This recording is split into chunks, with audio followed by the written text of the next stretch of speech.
Good evening. You're welcome to News at 6 from the studios of Big Family Radio here in Accra. The top stories. Majority Leader mourns the death of Akwetia MP, the late Ernest Yaukomi. Government misleads public on any Eban Sakoma discoveries. In the international news, Elon Musk to launch American party amid feud with President Donald Trump. Israeli strikes in Gaza kills dozens and leaves many trapped as ceasefire talks resume. And in the entertainment news, the sports ministry has confirmed that Shatawale performed without charge at the President's Cup. You can watch the live streaming on Facebook at Big Family Radio, Instagram Big Family Radio, YouTube and TikTok at Big Family Radio and Big Family TV. You can as well download our radio app on the Google Play Store on Android and App Store on iOS. Let's go for a quick commercial break, and when we are back, I would give you the details of these stories and more.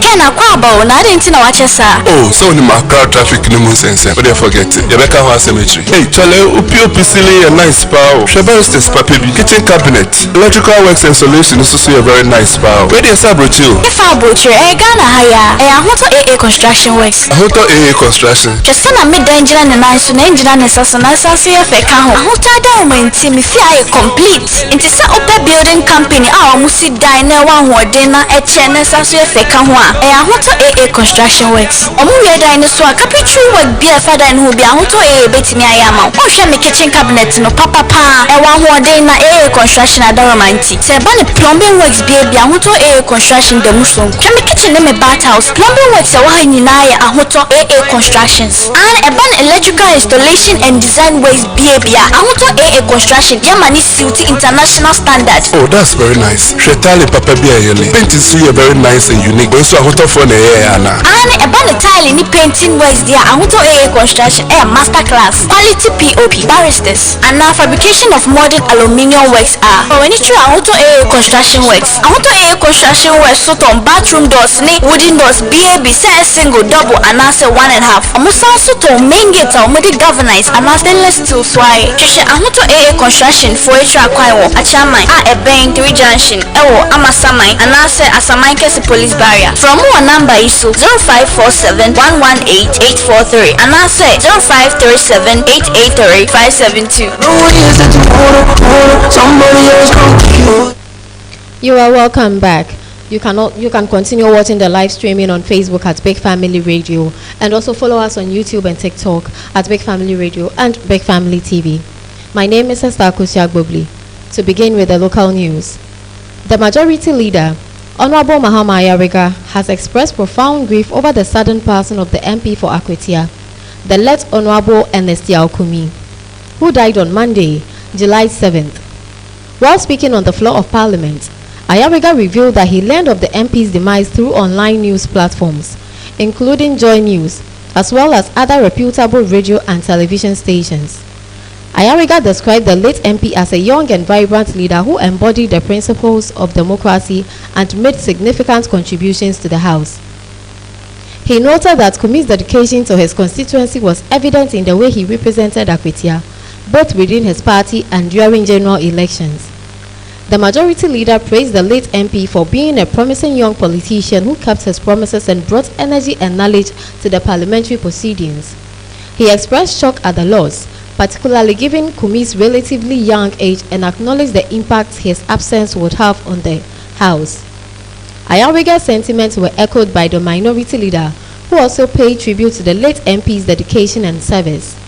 The news of Kumi's passing has sent shockwaves through Parliament, with both sides of the House mourning the loss of a talented and promising young leader. Sometimes you talk about all sort of things, so I just thought it was. And then I got another message that said, "Be that serious, it's true. It's published by Joy News and other credible news platforms." And I really was saddened by the development. Very young, just a little over 40 years. Very bright, as minority leader has presented vividly. Within a short period, he had sprung a number of degrees in diverse fields of study, showing that he is a very studious young man. At that age, he believed in democracy. He participated and effectively, and as a result, took constituency as weighty as Akwatia from within his party and in the general elections. So this is a young man full of promise for the store of knowledge, intellect, promise for store of energy that this house needs to sustain it. The prime of his life, and like the minority leader has indicated, he has everything that a young man of his age will need. And to be taken away from us at this stage in his life is not only a loss to his family, it's not only a loss to Akwatia as a constituency, it's a loss to Ghana because we don't know where he would have ended up in terms of the leadership of this country. And we may never know what we have missed by losing him so early in his political career. I believe that this house has suffered a terrible blow. And it's the kind of blow that when you take, you can't stand. Even sitting would be a problem. And so I join my colleague to appeal to colleagues here and then right honorable speaker. But we do take an adjournment for today. And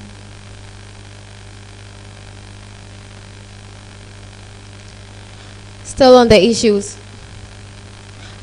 issues of the death of the late Ernest Kofi Kumi, of the late Ernest Yao Kumi, the MP for Oforikum, Honorable A.D. Kwesi Michael, has also paid tribute to the late Akwatia MP, Ernest Yao Kumi. According to him, he first learned of Kumi's passing on social media, which he described as a tragedy that left him in denial. Honorable Michael expressed his shock, stating that he had interacted with Kumi just a few days prior on Thursday. He recalled having a meaningful conversation with Kumi, who had mentioned plans to travel to Takoradi and then proceed to his constituency. Honorable Michael also described Kumi as a colleague he held in high regard and expressed his deep sadness at the loss. On social media, we were shocked. It's a tragedy. It's shocking. I was in denial. I couldn't believe it because I was.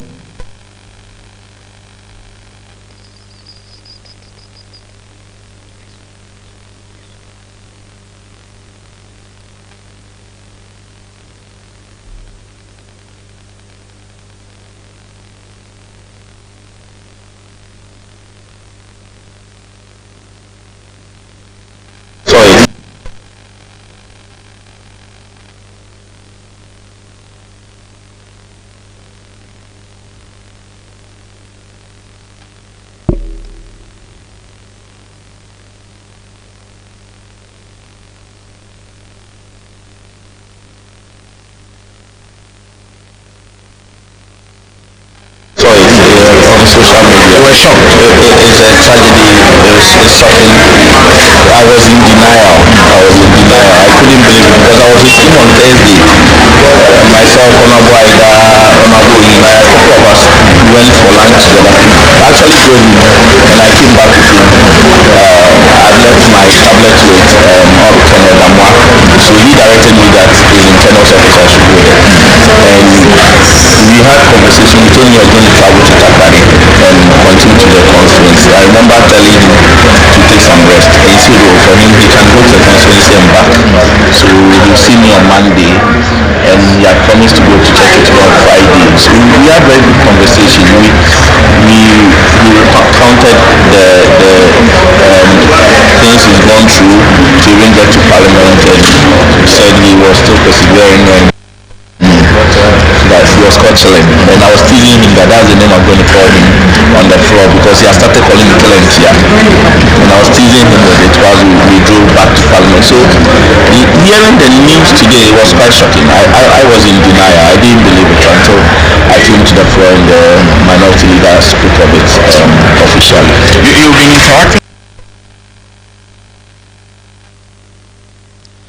Away from the death of Ernest Yaokumi, Collins Edumako Mensah, Member of Parliament for the Efija Kwabre North Constituency, has addressed the media in response to a recent government statement titled Declaration of Commerciality for Eban Akoma Discoveries marks major milestone in Ghana's upstream petroleum sector. According to Adumako Mensah, the government statement represents a failed and symbolic attempt to credit the Mahama administration with achievements it had no involvement in. The statement, which included comments from the Minister for Energy and Green Transition, Honorable Abdullah Junapo, described the declaration as a clear testament to the government's commitment to a sustainable development of Ghana's hydrocarbon resources. The minister further stated that the milestone highlighted the government's dedication to building a transparent, investor-friendly and resilient energy sector that provides long-term value for the Ghanaian people. In light of what the minority describes as the deliberate falsehoods, distortions and politically motivated narratives embedded in the statement, it has become necessary to issue a clarification. In 2019, under the Akufo-Addo Bawumia administration and with approval from the Petroleum Commission, Eni Ghana drilled the Akoma 1X well in the Cape 3 Points Block 4 contract area. On May 9, 2019, Eni publicly announced a significant discovery of gas and condensate from the Akoma well, with indications of additional potential for further gas and oil discoveries pending additional drilling. This announcement was officially published on Eni's website on the same day under the subject Akoma Discovery. The minority emphasizes that this progress is the result of initiatives and actions taken by the current administration, not by the previous Mahama-led government, as the government's recent statements misleading implies. Iban, let me get the right figures for you. The Akuma, the fellow Akuma, Iban, the service in Nano is year 2020, 2019, and 2021. And that there over sign this petroleum agreement, appraiser of only and that there over the year. In fact, only the 2 years class of person with joint appraiser. It's the practice has been said maybe one particular way on the one particular appraiser. This one said that buying person preparing the process meeting. The normal approval problem be a joint appraiser for the 2 wells. It will be seen last week near normal practice within the industry. Say a buying a more opinion now starting your appraiser now do baby what the commercial level an announcement take and number 4 a buying a man say do not pass said bind that by trading a boy and then the baby it's bit man now say for commercial today the still say you know my bad within just 7 months we acknowledge the effort the previous government government is a continuum. You know the problem. Yes, so you know more than into they will continue the process. At Earth, say company can be no more be able to say the buy when you say you be so be within the 7 months and at the last grow that would be. Then in them, we should say yeah, and that then any one yes you at was. Because it was important to say the month will be inside.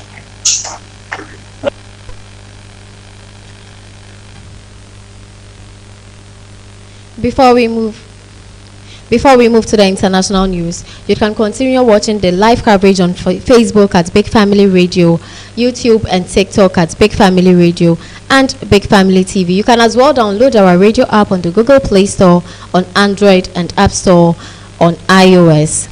You are listening to Big Family Radio. Big Family Radio. Ubiase Eye. Beginning with the international news. U.S. Treasury Secretary Scott Bessent has announced that the United States will reintroduce steep, country-specific tariff rates at the beginning of August. This move comes just a week after the temporary pause on those tariffs is scheduled to expire. The decision marks a significant shift in U.S. trade policy and intensifies pressure on foreign governments to come to the negotiating table. The tariffs in question stem from President Donald Trump's April 2nd liberation speech, during which he unveiled aggressive new tariff levels aimed at what he described as reclaiming American economic sovereignty. In that speech, Trump gave foreign governments a 90-day deadline to renegotiate trade agreements or face punitive tariffs. That original deadline was set to lapse this coming Wednesday. However, just 1 week after that speech, President Donald Trump paused the implementation of the tariffs and reset the 90-day countdown, giving nations additional time to engage in negotiations.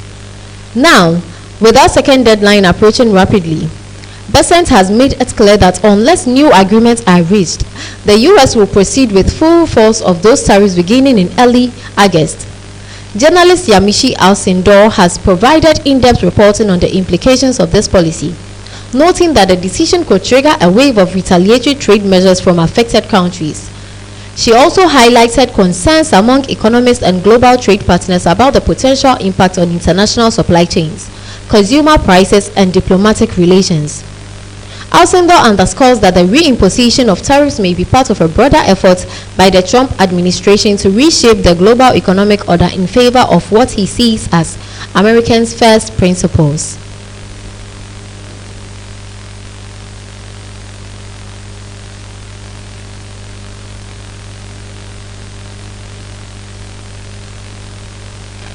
And a new deadline in Trump's tariff wars after his administration will not be likely to meet Wednesday's deadline to secure 90 deals in 90 days. The president has set July 9th, which is Wednesday, as the deadline for countries to have new trade deals or to negotiate trade deals with the U.S. But he's saying that if they don't reach that deadline by Wednesday, July 9th, then on August 1st, they're going to start having to pay new tariffs, or these tariffs that he rolled out in April that he's now going to essentially put back on to these countries. Now, the president is essentially giving people ultimatums, but he's also in some ways hinting at the fact that there are deals to come. So is the U.S. Treasury Secretary, who also sort of hinted at that this morning. Take a listen to what he had to say. Are you close to any deals before Wednesday? I know you're talking now about August 1st, but where are you on... We are close to several deals. As always, there's a lot of foot dragging on the other side, and so I would expect to see several big announcements over the next couple of days. Can you name names? I'm not going to name names because I don't want to let them off the hook. So, in some ways, you have this White House saying that there are a lot of deals to come, but so far, the president hasn't publicly announced really many deals at all. We have frameworks of deals from at least the U.S. and Vietnam, the U.S. and China, as well as the U.S. and the U.K., but we still don't really know the details for most of those deals. So it's going to be very interesting to see what happens this week. Ultimately, the president is essentially saying he's going to be making ultimatums to countries, including even smaller countries, saying that they might pay, when if you're a smaller country, that means that you do a lot of business with the U.S., you could end up paying just a 10% tariff, though if you're a bigger country that is still sort of at the negotiating table, but a deal hasn't been reached, you could have to pay as much as 25%. So this is going to be something that's going to be very important to watch, especially because we know that the stock market has seen really wide swings, and of course there's also the global economy that is also watching this closely. Moving on, Elon Musk has officially announced the launch of a new political party, which he has named the American Party. The move comes in the wake of an increasingly public and contentious feud between Musk and President Donald Trump, signaling a deeper foray by the billionaire entrepreneur into the U.S. political landscape. The announcement has sparked widespread reaction from across political and media circles, with many viewing it as a bold attempt by Musk to reshape the current political order. The formation of the American Party suggests Musk is positioning himself as a political disruptor, offering an alternative to the traditional two-party system. His critics argue that it's a vanity project fueled by personal rivalries, while supporters say it reflects growing frustration with partisan gridlock and establishment politics. In an appearance on Weekend Prime Time, Wired senior writer Jake LaHood joined Catherine Rambel to share his insights on the developments. LaHood pointed out several key takeaways from Marx's move. Most notably, he found it significant that Marx is not just leveraging his massive online following and influence, but also attempting to institutionalize it through the creation of a formal political structure. LaHood also observed that the timing, just months ahead of the 2026 midterm election cycle, could signal an intent to field candidates or influence ballot measures that align with Marx's libertarian-leaning views on technology, regulation, and free speech. According to LaHood, one of the most interesting aspects of Marx's announcement is how it blends Silicon Valley's disruptive ethos with an increasingly populist political message. He noted that the American Party may attract disillusioned voters from both the left and right, especially those who feel alienated by the traditional parties but are drawn to Marxist outsider status and unconventional rhetoric. As the story continues to unfold, political analysts and observers are watching closely to see whether Marx's new party gains real traction or becomes another high-profile experiment in celebrity-driven politics. The battle of the billionaires entered another round this week. Elon Musk announced the creation of a new political party, calling it the, quote, America Party. This just may have something to do with Musk being effectively excommunicated from the Republican Party after his very public spat with Trump. So, Jake, how real is the America Party? As of now, it's just a pure soft launch pitch on Twitter, but there's a follow-up tweet that Musk gave that I did actually find quite interesting. So he basically says, okay, look, we're not going to go full presidential ticket here yet. We're not going to try to go all 50 states. All we really need are a handful of senators, maybe 8 members of the House, and suddenly we can have some real influence as sort of a coalitional bridge party, which in theory sounds quite intriguing. In practice, there could be some people who would be fits for this, but obviously Elon's record of implementation in politics is, a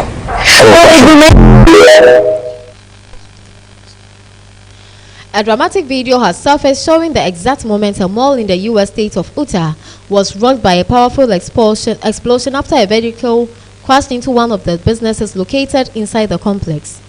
The footage, which has quickly circulated online, captured the chaos as a fiery blast erupts, sending thick plumes of smoke and debris billowing into the air. According to local authorities, the incident occurred when a vehicle traveling at high speed veered off course and slammed into a storefront within the mall. Moments later, a loud explosion followed, believed to have triggered by the impact and possible gas or electrical ignition inside the affected unit. Emergency services responded swiftly, evacuating nearby shoppers and staff fighters. Workers worked to contain the blaze and prevent further damage. Several individuals were treated for minor injuries at the scene, though no fatalities have been reported. Investigators are currently examining the cause of the crash and the circumstances that led to the explosion. The mall remains temporarily closed as officials assess the structural damage and ensure the safety of the premises. Witnesses have also described scenes of panic and confusion, with alarms sounding and people running for cover as smoke filled the building. The video serves as a chilling reminder of how quickly an ordinary day at the mall can turn into a life-threatening emergency.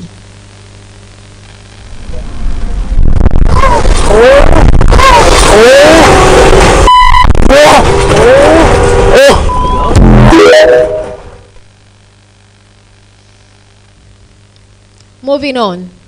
Attorney Laura O'Brien of Hodge, Jones and Allen Solicitors has spoken out regarding the recent decision by the UK government to proscribe the activist group Palestine Action as a terrorist organization.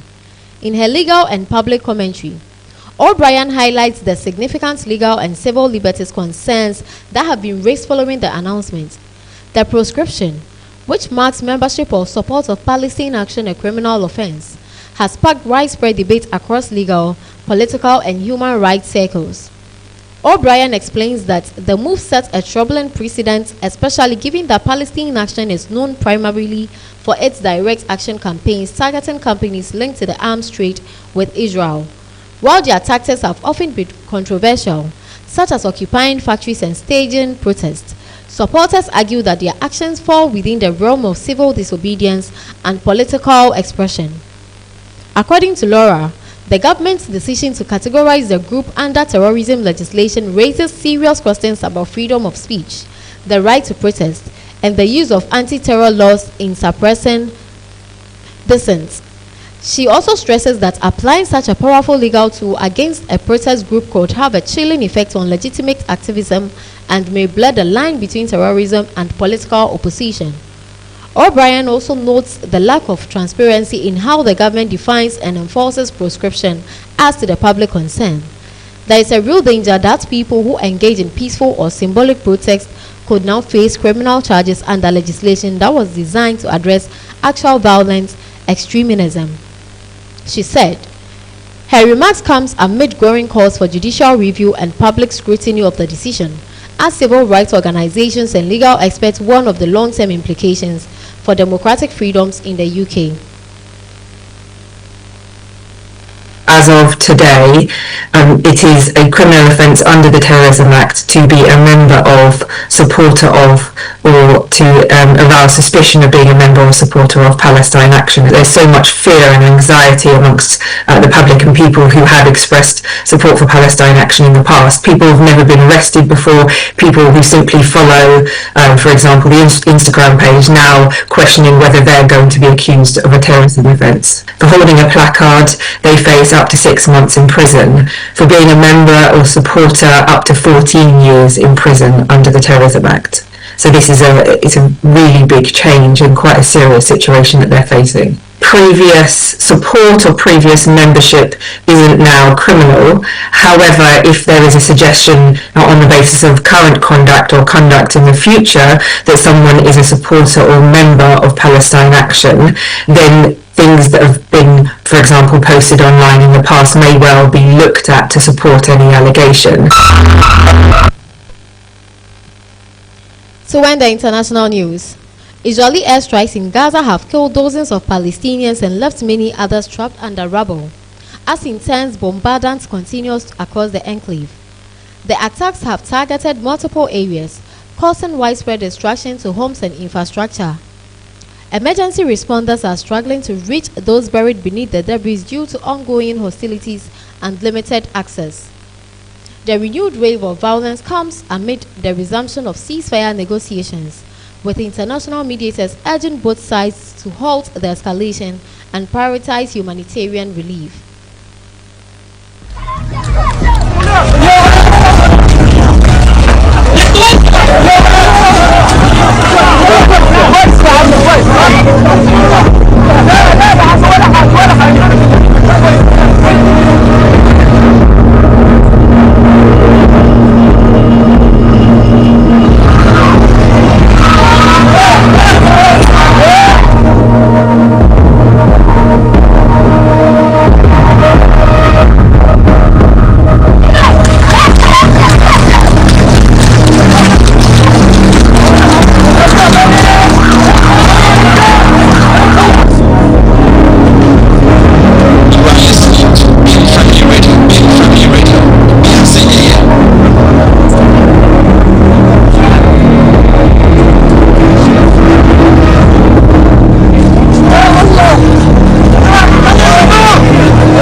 Moving into the world of entertainment, the Ministry of Sports and Recreation has disclosed that celebrated dancehall artist Shatta Wale performed at the 2025 President's Cup entirely free of charge and personally financed all production costs tied to his performance at the Accra Sports Stadium. In an official statement, the ministry emphasized that Shatta Wale's appearance was done pro bono in honor of the President and the Ghanaian people, with the artist covering expenses including dancers, costumes, rehearsals and stage setup from his own resources. True to his promise to deliver an experience that extended beyond football, the minister engaged Shatta Wale, who not only agreed to perform without a fee but also took on the full cost of the performance. The ministry said. Shatta Wale confirmed the gesture in a post on social media, writing, "Let's bring the love of football back," and Shagzy fully sponsored my performance.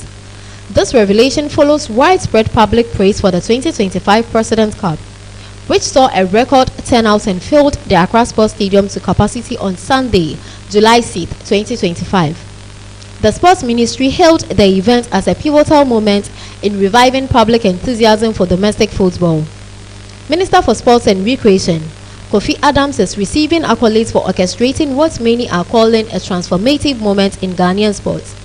This marks his second major success, following the Black Stars' emphatic 5-0 win over Chad in March, which also drew massive crowds. This is a clear demonstration of his conviction that sports, when marketed strategically, can be self-sustaining, the ministry's statement noted. The successful execution of the event was attributed to a blend of targeted mobilization, strategic partnerships, and creative entertainment integration, all achieved without spending a single cedi on public funds. To support the event financially, a fundraising committee co-chaired by Dr. Tony Albin and media mogul Bola Ray was formed, with the minister personally leading sponsorship outreach through proposals and letters to both public and private sector partners. The 2025 edition stood in stark contrast to recent years, particularly the 2023 tournament, which struggled to attract even 5,000 spectators. This year's success was driven by a robust media campaign, a friendly rivalry between the Ashanti and Greater Accra regional ministers, and the unification of supporters groups under a single umbrella, creating a high-energy atmosphere that led to a packed stadium. Performances by Kweku Smoke, Bogo Blay, and Kamido further enhanced the appeal of the event, adding to its entertainment value. Beyond the fanfare, the ministry also highlighted efforts to improve the Accra Sports Stadium's infrastructure. A dedicated task force has been established to oversee pitch management, and critical renovations have been undertaken to align the venue with CAF and FIFA standards. Notably, the stage for musical performances was strategically placed behind the goalposts to prevent damage to playing the surface. In conclusion, the ministry stated the success of the 2025 President's Cup, alongside the Black Stars' earlier triumph, which shows that with innovative thinking and strong stakeholder collaboration, Ghana's sports landscape can be revitalized. The ministry added that Kofi Adams' stewardship of the President's Cup signals a resurgence of public trust and proves that the nation's sports sector has potential to thrive independently. Moving on to the last story. Ghanaian media personality and US-based Master of Ceremonies, IB Ben Bako, is set to return as host of the Ambusa Experience African Ball Edition 2025 for the second consecutive year. The event will be held on July 26th at the Holiday Inn Hotel in Newark, with tickets available for $100 via ambusa.org. Ben Bako's reappointment reflects his exceptional stage presence and audience appeal. A veteran broadcaster and former presenter with Ghana's Multimedia Group, he first hosted the Ambusa Experience in 2024 to widespread acclaim. His confident delivery and effortless charm made a lasting impression, earning praise from guests and organizers alike. Renowned for his poise and polished style, Ben Bako has graced major red carpets and stages, including the Africa Movie Academy Awards and the Ghana Music Awards UK. At the 2024 Ambusa Experience, attendees lauded his dynamic energy and smooth transitions, which helped maintain an upbeat and celebratory atmosphere throughout the evening. With nearly 2 decades of experience in broadcast media, IB Ben Bako's resume includes hosting and producing for both radio and television at Joy Prime, where he led programs like the Emmy Awards and Rhythms on the Runway. His ability to blend eloquence with entertainment has earned him a stellar reputation both in Ghana and abroad. In addition to emceeing prestigious events, he has moderated high-profile launches such as the Ghana DJ Awards partnership event and conducted numerous in-depth interviews with prominent artists. As he prepares to take the stage once again on July 26, IB Ben Bako promises to deliver another unforgettable night, bringing warmth, sophistication, and a deep celebration of African culture to the diaspora. To end the news, a recap of the top stories. Majority Leader has mourned the death of Akwetia MP, the late Ernest Yaokumi. Government has misled public on any Eban Akume's discovery, In the international news, Elon Musk to launch American party amid feud with the president of US, President Donald Trump. Israeli strikes in Gaza kills dozens and leaves many trapped as ceasefire talks resumes. And in the world of entertainment, the sports ministry has confirmed that Shatta Wale performed without a charge at the President's Cup. News at 6 was brought to you by Root Fashion and Deco, Trustees Network Group, Williams Pub, Ahunto AA Construction Works, Big Family Multimedia Institute, BFM Store, MB Cakes and Pastries, Jim Herbal, Center for Trade. A massive thank you to my production team. You can also follow us on Facebook at Big Family Radio, Instagram at Big Family Radio, YouTube and TikTok at Big Family Radio and Big Family TV. You can as well download our radio app on the Google Play Store on Android and App Store on iOS. My name is Esther Akosia Gbobli and this is News at 6 from the studios of Big Family Radio here in Accra. Have a good evening and thank you for joining.